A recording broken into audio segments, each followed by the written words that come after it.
시작하면서 이사야서의 구조를 다시 한번 살펴보겠습니다.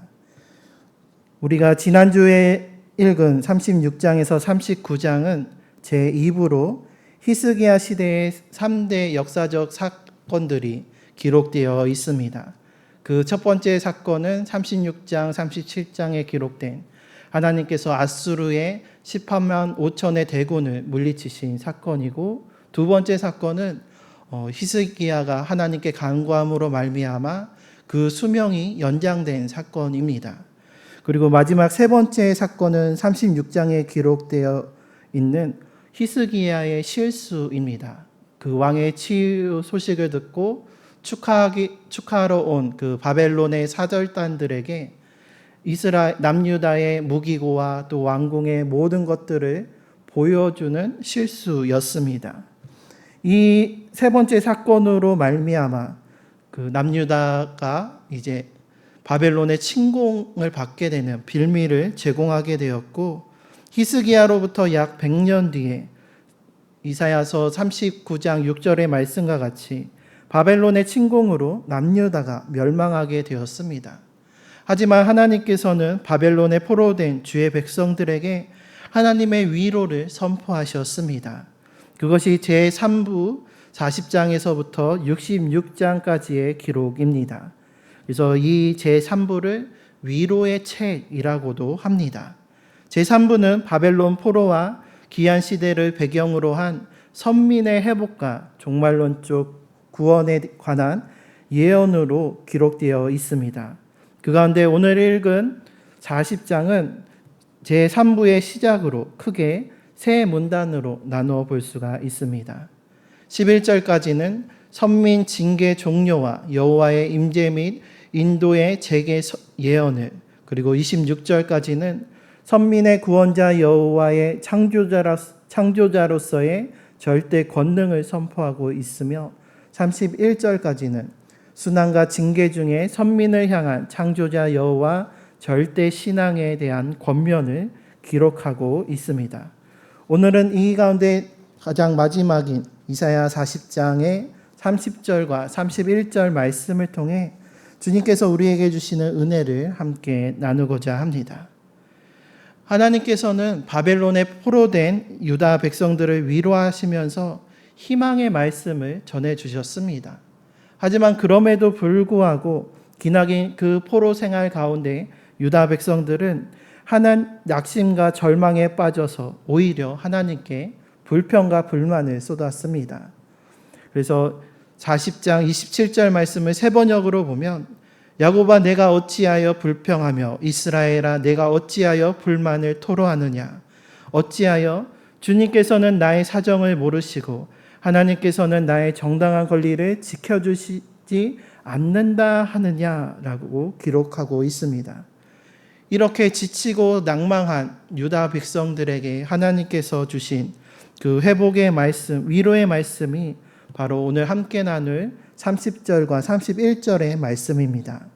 30절 말씀을 보면 소년이라도 피곤하며 곤비하며 그리고 장정이라도 넘어지며 쓰러질 수밖에 없다라고 말씀하고 있습니다.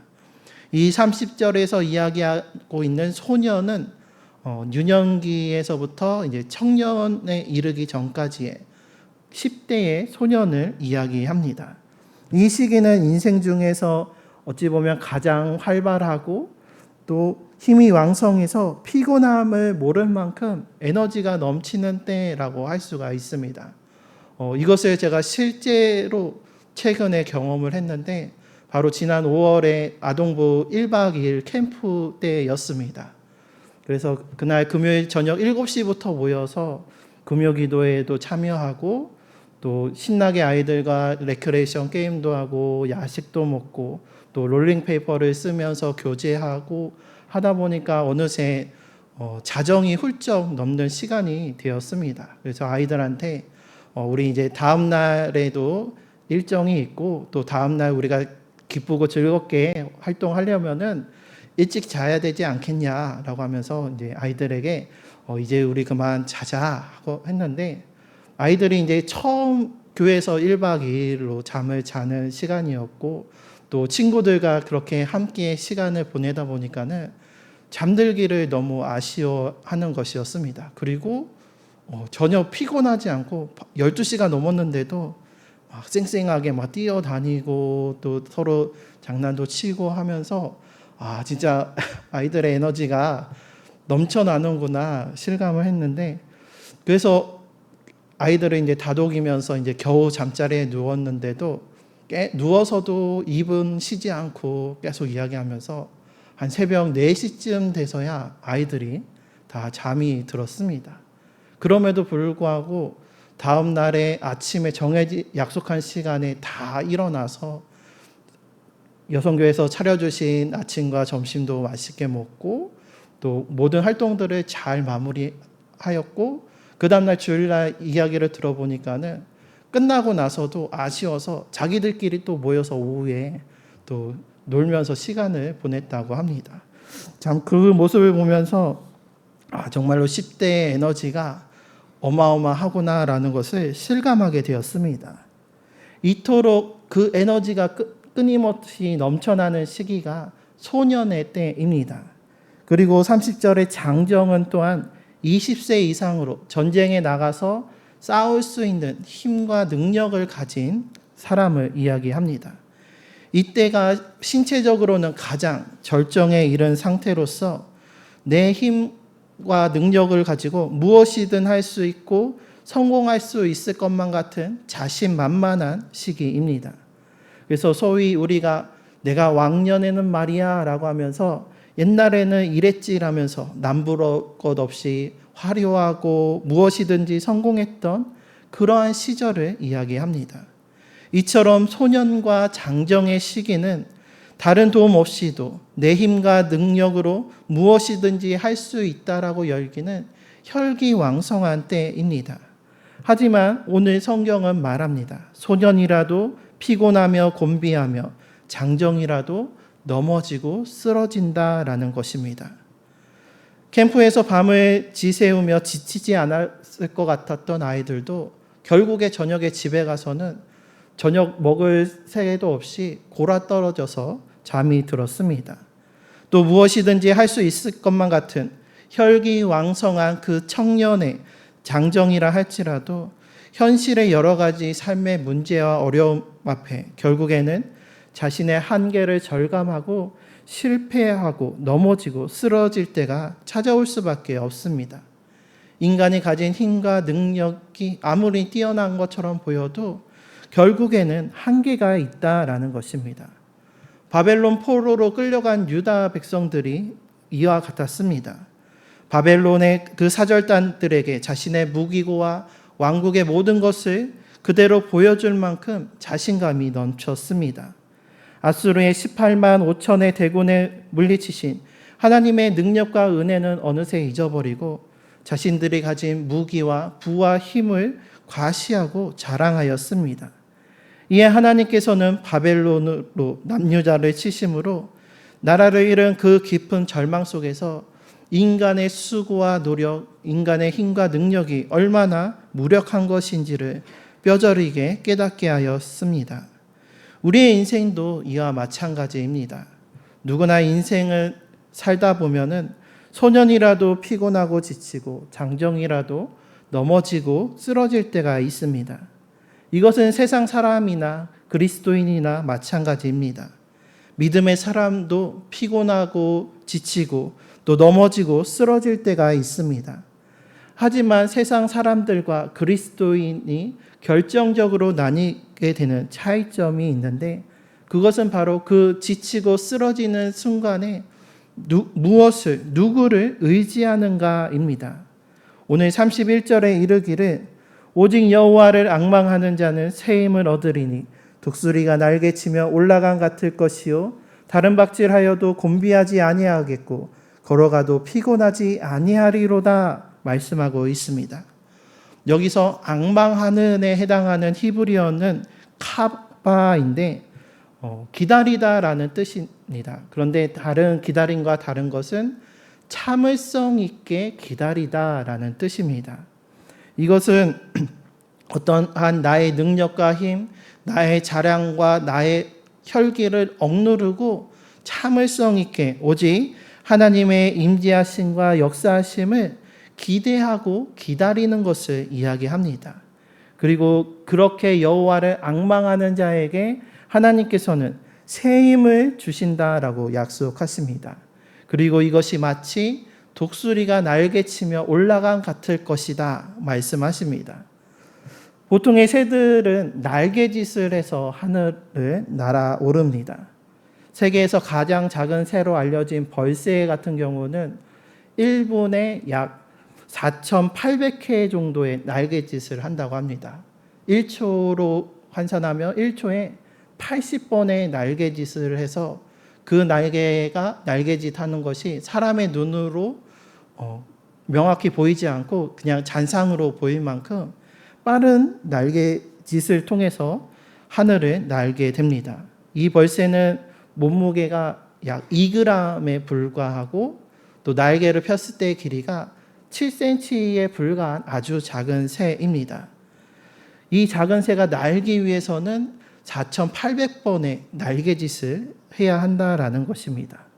그래서 대부분의 새들은 중력과 또 공기 저항을 이겨내기 위해서 몸이 작고 가볍습니다. 그런데 오늘 본문에 나타나고 있는 비유되는 독수리 같은 경우는 하늘을 나는 새 가운데서 가장 큰 새 중에 하나입니다. 벌새랑 비교하면은 종마다 차이는 있지만 보통 독수리의 몸무게가 7에서 14kg 정도 된다고 합니다. 벌새랑 비교하면 그 몸무게가 약 7,000배나 무겁습니다. 그리고 날개를 폈을 때의 길이가 1.8m에서 큰 경우 3m에까지 달한다고 하는데 벌새랑 비교하면 약 430배 큰 몸을 가지고 있습니다. 그 작은 벌새가 날기 위해서 분당 4,800번의 날개짓을 해야 하는데 그 벌새보다도 훨씬 더 큰 이 독수리가 날기 위해서는 날개짓을 도대체 얼마나 많이 해야 할까요? 물리학적으로 봤을 때 이 거대한 독수리가 자기의 힘만으로, 자기의 날개짓만으로 공중에 오르려면 엄청난 에너지가 소비되고 얼마 흔들지 못하고 땅에 떨어지고 말 것입니다. 그래서 이 독수리는 하늘을 날기 위해서 높은 곳에 앉아서 상승 기류를 기다립니다. 보시는 그림처럼 산등성이를 타고 오르는 상승 기류나 혹은 뜨거운 태양빛에 지면이 이제 달궈지면서 위로 오르는 그 상승 기류가 생길 때까지를 가만히 기다리고 있습니다. 그리고 그 상승 기류가 생겨나면은 그제서야 날개를 펴고 그 상승 기류에 자신의 몸을 맡깁니다.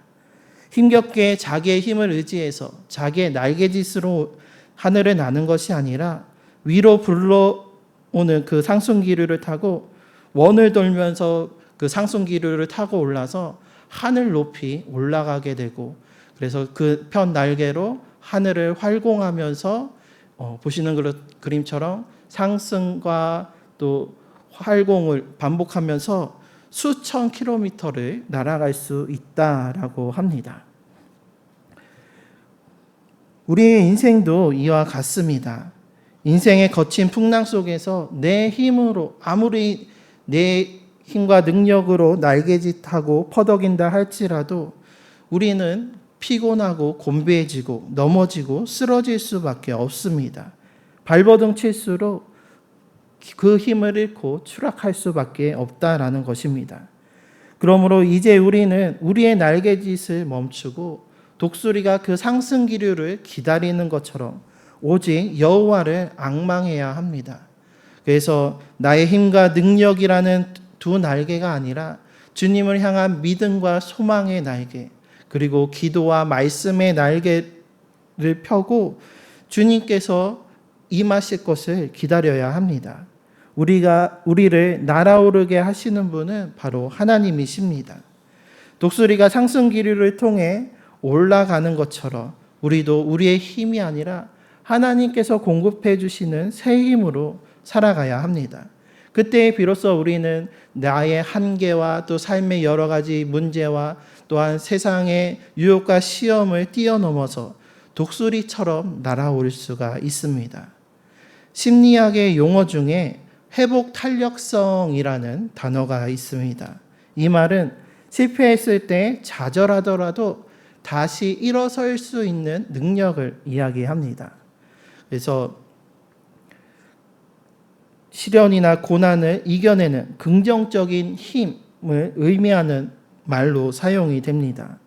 크고 작은 역경과 시련 그리고 실패를 겪은 후에도 그 바닥에 머무는 것이 아니라 다시 일어서서 본래의 자리 혹은 그 이상으로 다시 튀어오를 수 있는 그 마음의 힘을 회복 탄력성이라고 이야기를 합니다. 그런데 우리 그리스도인들에게는 세상이 알 수 없는 영적인 회복 탄력성이 있습니다. 이 회복 탄력성은 어떤 사람의 긍정적인 성격이나 타고난 어떤 마인드, 어떤 자기의 마음의 수양이나 훈련을 통해서 만들어지는 것이 아닙니다. 피곤하지 않으시며 곤비하지 않으시는 창조주 하나님께서 여호와를 앙망하는 자에게 주시는 새 힘으로 말미암는 것입니다.